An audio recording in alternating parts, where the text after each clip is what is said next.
People from time to time have asked me if I would teach just strictly about Yeshua, because sometimes I teach about how the Torah was the foundation of his life and his teaching, etc. And other times I've taught how his message of the good news was spread throughout the world through his followers and people that down through the ages have preached the good news.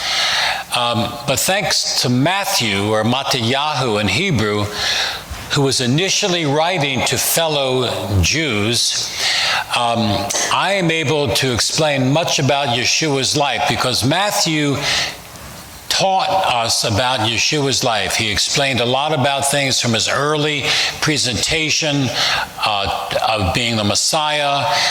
Matthew shares some of the preaching of Yeshua. We learned about the program that Yeshua had, the power that he had, and the last few weeks we've been talking about his power. And then today we come to the portion I call the proclaimers of the Messiah. This is the time when Yeshua chose some people to be his proclaimers. Sometimes they're called apostles, sometimes they're called in Hebrew shalachim. These are the ones that he called into the work of proclamation. He had many followers, many talmidim, many students. But these 12 that he's going to choose now, that we're going to look into, were a special group of people. Now, in the ancient world, a disciple or a talmid, a student, was one who was chosen by his rabbi.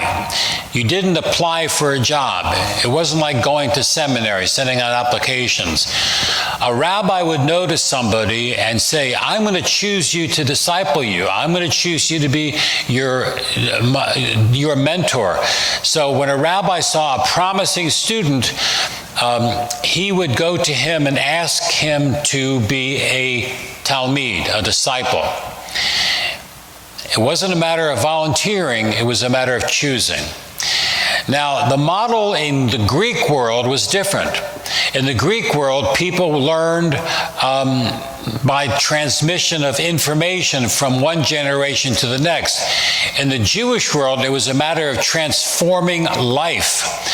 When you were a student or a disciple of a rabbi, your whole life changed. It wasn't just information in your head. It was a change of heart. And so the talmid, the student, would live very closely, often with the rabbi's family itself. The idea would be that if he could spend time with the rabbi, he would learn more about living. There's an expression in the Talmud that says, let your house be a meeting place for the rabbis, and cover yourself in the dust of their feet and drink in their words thirstily. This was an affirmation that the place to go to learn was from the rabbis, not from the Greek philosophers, not from the scientists, but from the ones who carried the spiritual message down through the generations. The ideal talmid, the ideal disciple, would follow their rabbi so closely that the dust of the rabbi's feet would swirl onto the student as they walked together. Being a disciple was a very serious matter. It was not to be done casually. Today, too often, people say, well, I'm a disciple, I'm a student, but really we don't live like this. So we need to look at this as a challenge for reflection in our lives, because the primary purpose of Yeshua was to proclaim the kingdom of God on earth, as well as in the hearts of people who desired that kingdom. So if you were going to be a disciple of Yeshua, part of your calling is to be a proclaimer of the good news. And the best way to do that is to live it. It was all about establishing the kingdom that God promised long ago through Israel's prophets, and now it was coming. But the power of God needed to be validated by a lot of the miracles that he performed, not just spiritually, but physically as well. So there's a lot of description of how he healed the sick, even healed the blind, gave blind sight, etc., because those were all messianic signs. It wasn't just for the fun of it. The Messiah was supposed to be able to do these kinds of miracles, particularly healing a leper. That was a very specific sign of a person who could be the Messiah. So we saw that happening. So we have to remember that following the Messiah is not voluntary. If you have been called into the kingdom, if you've been called as a disciple, as a talmid, as a student, it was not your choice. You were called. You were called into the army of the Messiah. Important to remember that. That's the way it was in first century Judaism. So it was not his call to discipleship that was it was unusual for the 12 Talmidim he called into a special role as disciple, as apostles or shlichim. It was a calling on their special mission. Like I said, there are two kinds of people that were following Yeshua. One was the talmid, the student, and one was the one that had an extra job of being a shaliach, a messenger, one sent out. The messenger was the emissary called shlichim, and technically it means the ones that were sent out. You might know the term apostle, right? Apostle is a Greek way to say shaliach, a person who was sent out. And the original use of the word shaliach in Hebrew meant a person who was designated for a specific purpose to carry out a message. And there's something very significant about that. It says in the Talmud, where you get a lot of this information, that the shaliach was equal to the sender himself. When a person was called to be a messenger, whatever he said was as if the message giver was the one giving the message. In our world today, in the United States, we have ambassadors to every country in the world. When they go to these countries as emissaries or ambassadors, they actually take with them the authority of the President of the United States. Yeshua was designated these 12 Jewish men to be his direct representatives of himself. And we begin to see this introduced in verse 2. Verse 1 says Yeshua called his 12 Talmidim, 12 students, and he gave them authority to drive out unclean spirits and to heal every kind of disease and weakness. So he's talking about their authority. And secondly now, verse 2, we get to read their names.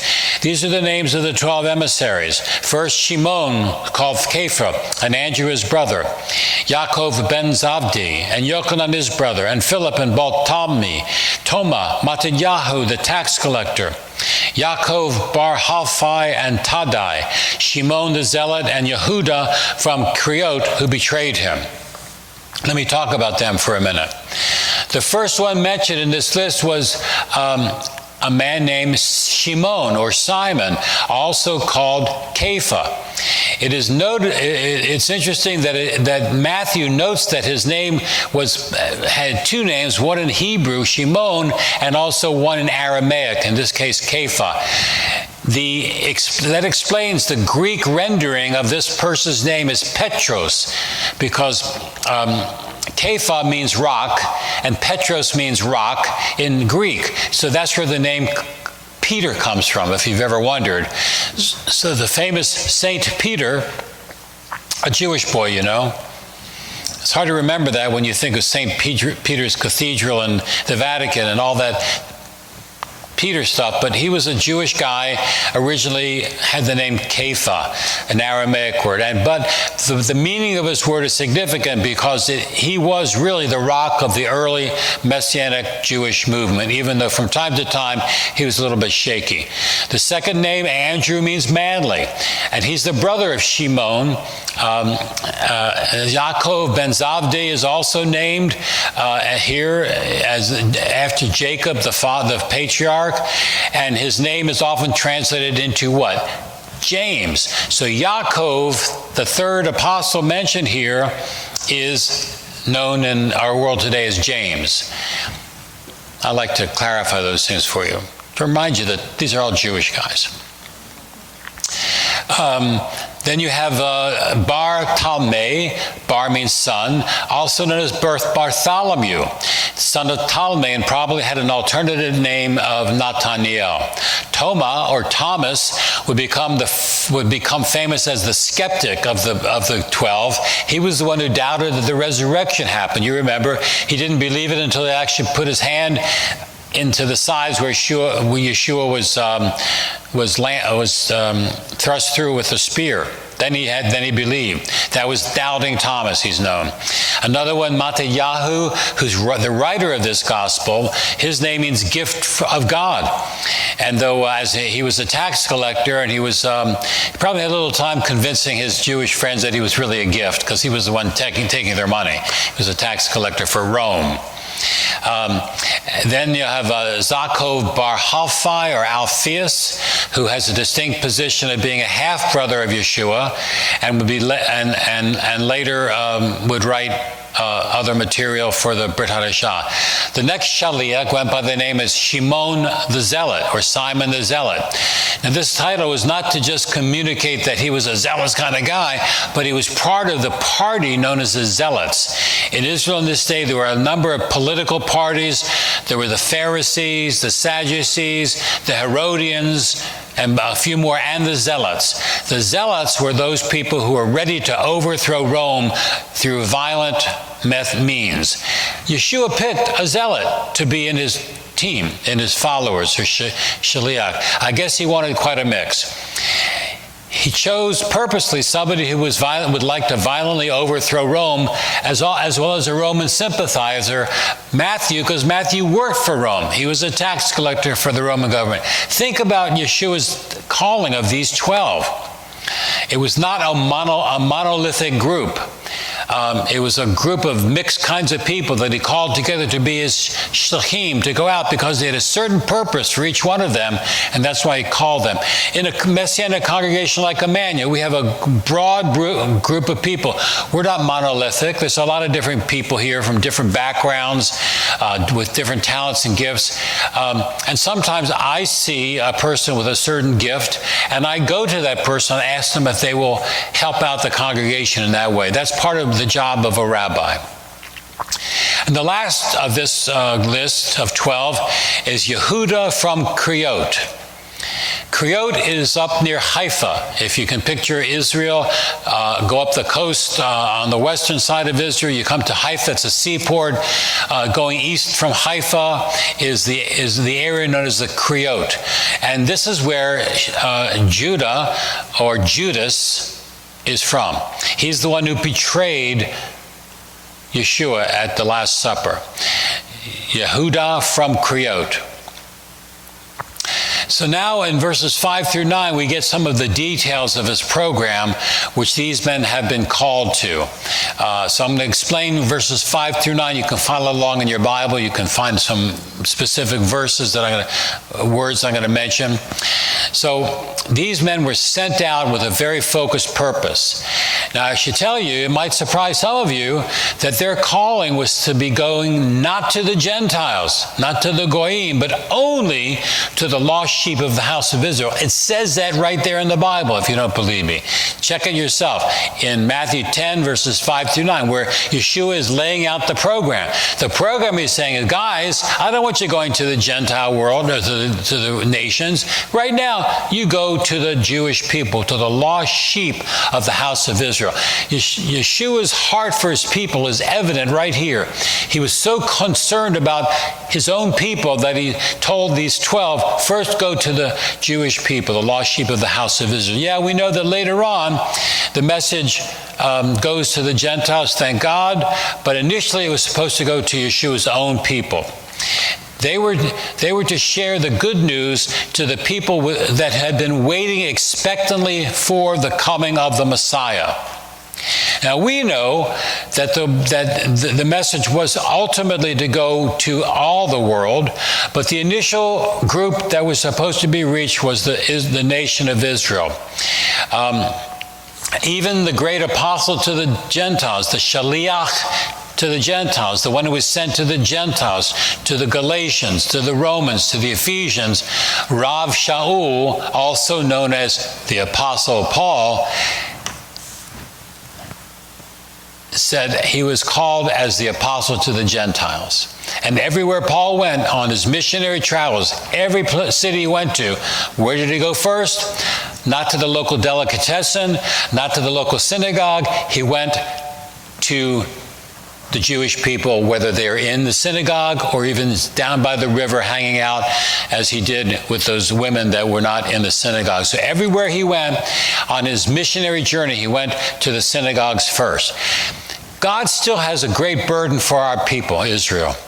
And I think it's that the truth is our people have been neglected. If you think about all the great missionary organizations in the world, like the Billy Graham organization and the Campus Crusade for Christ organization, many more, typically they kind of ignore reaching the Jewish people. There are a few organizations whose focus it is to help our people meet the Messiah. But it's been a tragedy for 2,000 years, nearly 2,000 years, that the church at large has cut off its Jewish roots. I've shared this with you before. In the Nicene Council on 325 of the Common Era, there was a decision made to step away from their Jewish roots. And it's been a loss to the church ever since. And the greatest loss has been to the Jewish people, because the church made a decision that the Jews were finished as the chosen people, and they did not need to hear the good news anymore. It has brought spiritual poverty to the church in general and to the people of Israel, because they have not been introduced to the Messiah.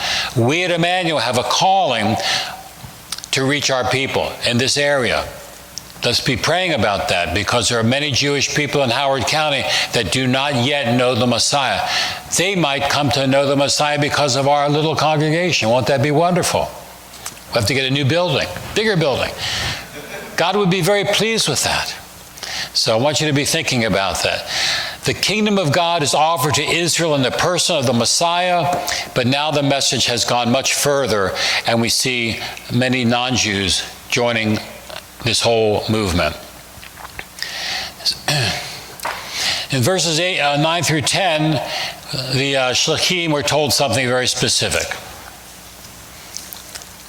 As you go, proclaim the kingdom of heaven is near, heal the sick, raise the dead, cleanse those afflicted with leprosy, as I said before, expel demons, and you have received without paying, so give without asking payment. In other words, you go out there and preach the good news for free. Don't expect to be paid. Don't take money in your belts, no gold, no silver, no copper. And for the trip, don't even take a backpack. Can you imagine today being told to go out without a backpack? Everybody has backpacks. Don't take an extra shirt, shoes, or even a walking stick. A worker should be given what he needs. So the message Yeshua had for his followers is, you go out and you'll find people who support you in what you're doing. That's who you're looking for. I think there was an aspect of this that Yeshua didn't want his followers to start thinking about material things. How they would eat, where they would sleep, but he wanted them to go trusting that God would provide all these things. Now, it's not something that is done nowadays, because just not a process, but in biblical times, it was not unusual for a prophet to travel the country without any provisions for himself, but be taken care of as he went. It was a good thing. So on Yom Kippur, for example, when we come to Yom Kippur services, the holiest day of the year, we are not to carry anything. We're not to have any money on us or anything that would distract us from the focus of that day, which is focusing on our sins and focusing on God's wonderful forgiveness. It also developed in these followers a trust in God. If they could go out and preach the good news without having provisions prepared, but be relying on the people, it caused them to trust God more, and that was what was important. Verses 11 through 13 teach us when you come to a town or village, look for someone trustworthy and stay with him until you leave. When you enter someone's household, say, Shalom Alechem.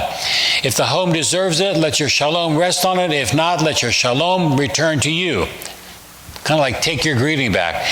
But if the people of the house or town will not welcome you or listen to you, leave it and shake its dust from your feet. Yes, I will tell you, it will be more tolerable on the day of judgment for the people of Sodom and Sodom and Gomorrah, than those in that town who have rejected you. So as they go from town to town throughout Israel, they're to stay with someone trustworthy and give familiar blessing of Shalom Aleichem, peace be unto you. But then they're forewarned that not everybody's going to be enthusiastic about greeting them. So he said to those people who kind of reject you and don't welcome you and don't give you a place to stay and food to eat, shake the dust off your feet and go where the ministry will be more fruitful. This is an old expression in these days because it was considered that if you were in a foreign country, any of the dust you brought into Israel was polluted. It was not kosher dirt, not kosher dust. So the idea is if you go to a home where they don't receive you, it's as if you went to a foreign country. Shake the dust off your feet. He's trying to encourage his followers here, his shlichim, that they may not be accepted 100%, and if they're rejected, they can leave, and not even to feel bad about it.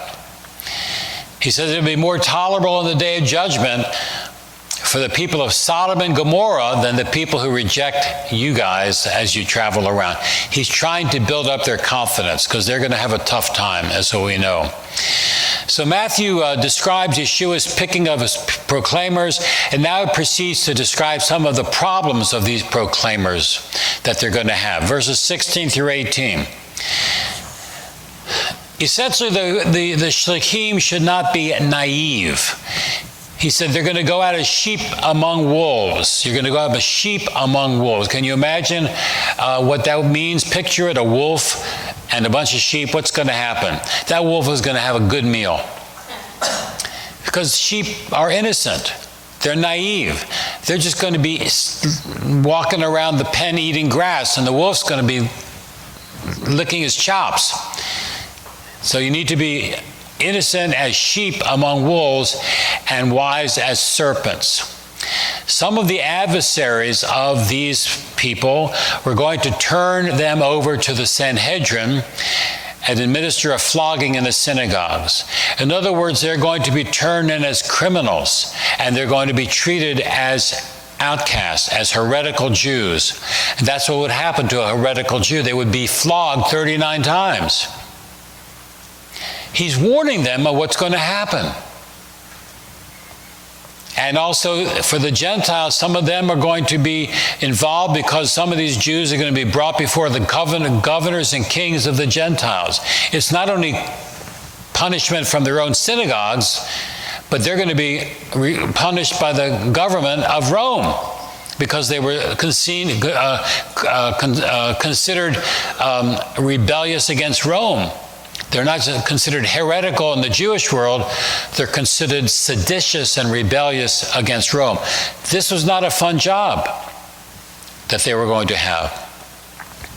But they would be afforded many great opportunities to give testimony to these non-Jews about the kingdom of God. And you know, many Gentile officials actually accepted the truth of the Messiah from these shlichim. The most famous is the Roman centurion in Acts that heard the good news and came to faith, and even, records tell us, was responsible for helping build the synagogue in that community. There are many Gentiles who have really stood with the Jewish people over the years. Many of you are non-Jewish. We're so grateful that you stand with us, Jews. We need your participation. So in 19 through 20, verses 19 through 20, Yeshua assures the people that they don't need to worry about what to do if they are going somewhere and somebody asks them a question, that God's Spirit will give them an appropriate answer. I remember when I first became a believer back in 1973, I had been doing some research and studying, and I became a believer. Finally, I was living near my parents' house, and I told them I became a follower of Yeshua. My father said, I would spend every cent I have to stop what you're doing. He said, that's what he said to me. I was going to go into the ministry full time and be a proclaimer full time. My dad said, I'd spend every cent I have to stop what you're doing. That's how much he was bothered by my career choice, so to speak. It was a calling, so he didn't understand that. So some words came to my mind out of nowhere. I said, well, Dad, you could stop what I'm doing if you could prove to me from the Bible that Yeshua is not the Messiah. Never heard a word again.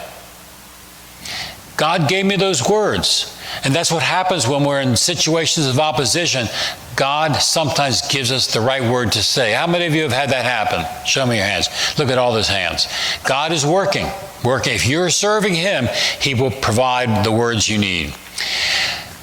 The next thing he says in verses 21 through 23 is that the opposition to these people is going to be so intense that even close family members will become alienated from one another.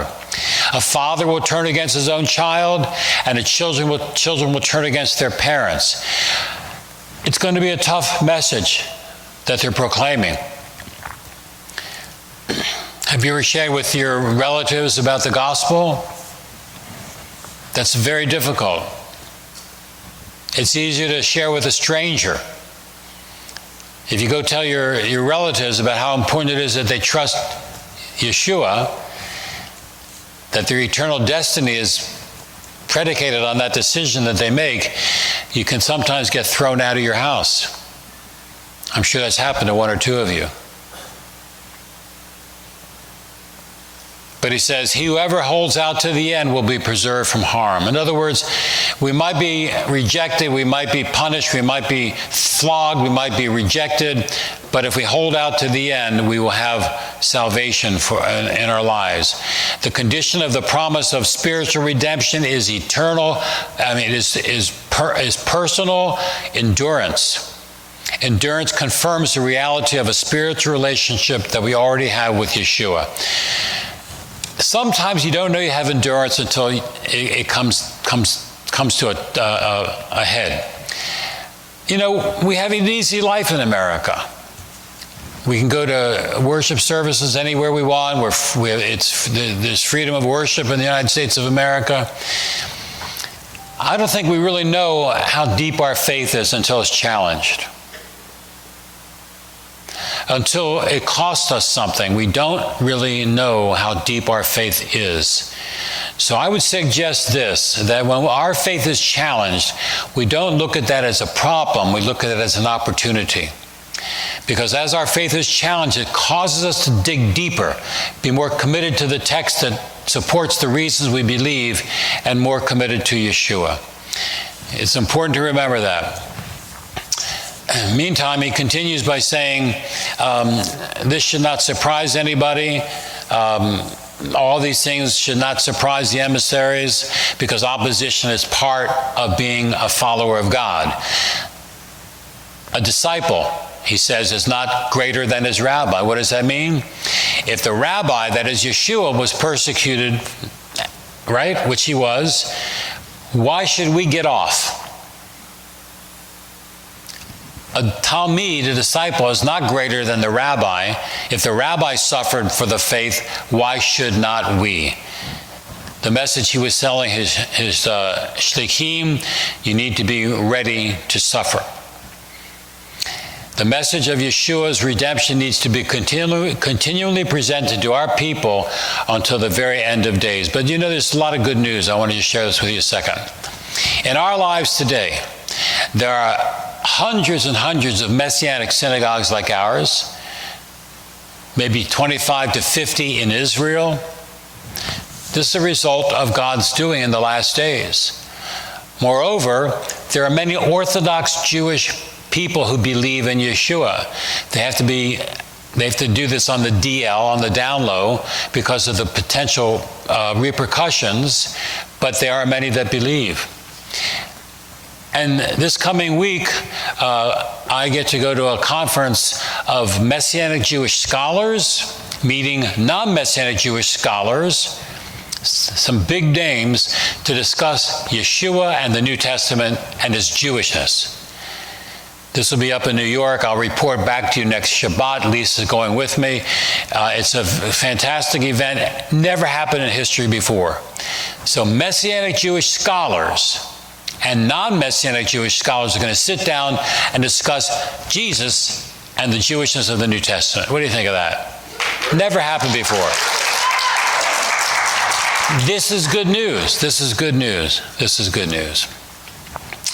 So we need to be encouraged. Now, I should mention to you that there are some people who don't look at Yeshua as a wonderful rabbi and teacher, but there was a tradition that Yeshua was a bastard. It's not a dirty word. Bastard means illegitimate child, but that's what the teaching was. In fact, in the Talmud, there's a place that says that he was the illegitimate child of one of the Roman guards. Not the case. We know differently, don't we? So the message in here so far is that we need to be wise as serpents and harmless as doves. He continues in verse 28. Do not fear those who kill the body, but are powerless to kill the soul. Rather, fear him who can destroy both soul and body in Gehinnom. Aren't sparrows sold for next to nothing, two for a sarian, in other words, a penny? Yet none of them will fall to the ground without your Father's consent. As for you, and he's talking to the shlikim that are going to go out and get into trouble. And I would say it applies to us too. Maybe not today, but who knows what will happen tomorrow. But here's the word. As for you, every hair on your head has been counted. So do not be afraid, because you're worth a lot more than sparrows. There's nothing to fear. If you are called to talk to somebody, you don't have to fear rejection. You don't have to fear persecution. You don't have to fear any physical violence at all, because God has got our back. He looks after his sparrows. He's going to look after his people as well. Fear him who can destroy both soul and body. The true followers of Yeshua are more valuable than the sparrows that God cares for. And in verse 32, there's an overriding principle that we need to keep in mind. Whoever acknowledges me in the presence of others, I will also acknowledge in the presence of my Father in heaven. Have you ever thought about that? He's saying, if you will confess my name as the Messiah, I will confess your name before God the Father. And the opposite is true too. If you deny Yeshua, he says, I will deny you before the Father in heaven. We better remember these words. They're very serious. They're very serious. There's a litmus test here. Whoever acknowledges me in the presence of others, I will also acknowledge in the presence of my Father in heaven. To deny Yeshua is to deny God. Are we willing to stand with God and Yeshua even when it's unpopular, might become unpopular? Are we willing to stand Yeshua if it means our own lives are taken? We have to remember that if we deny him, we will be denied before God in heaven, and then the consequences are dire. He concludes this section saying, don't suppose that I have come to bring peace to the land of Israel. It's not peace I have come to bring, but a sword. For I have come to set a man against his father, a daughter against her mother, a daughter-in-law against her mother-in-law, so that a man's enemies will be the members of his own household. I should let you know, this is not Yeshua's desire, it's just what reality is. That sometimes we have to choose sides, and there's a price to pay. It's the cost of discipleship. But we need to take up our cross, our execution stake, and follow him. We're actually called to die to our old selves. A shaliach is not greater than his sender. A prophet is not greater than God. A righteous person, if you treat him well, even give him even just a cup of cold water given to a disciple of Yeshua, is not overlooked by the king. So as the 12 shlichim are sent forth, they know that they're going to be challenged by the high calling of Yeshua's discipleship. We live in a day, my friends, where there seem to be many, many believers, but fewer disciples. Have we responded to Yeshua's call to follow him? Are we willing to identify with him despite potential opposition, despite potential scorn in the world, despite possible physical persecution? Are we willing to follow him? While it may be costly, I will tell you, there's no better way to invest our lives than as committed disciples of the King of Israel, Messiah Yeshua.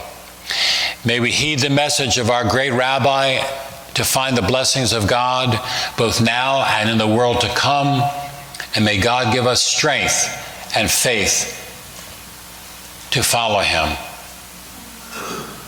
Can you say amen? Amen. Please stand for Aleinu.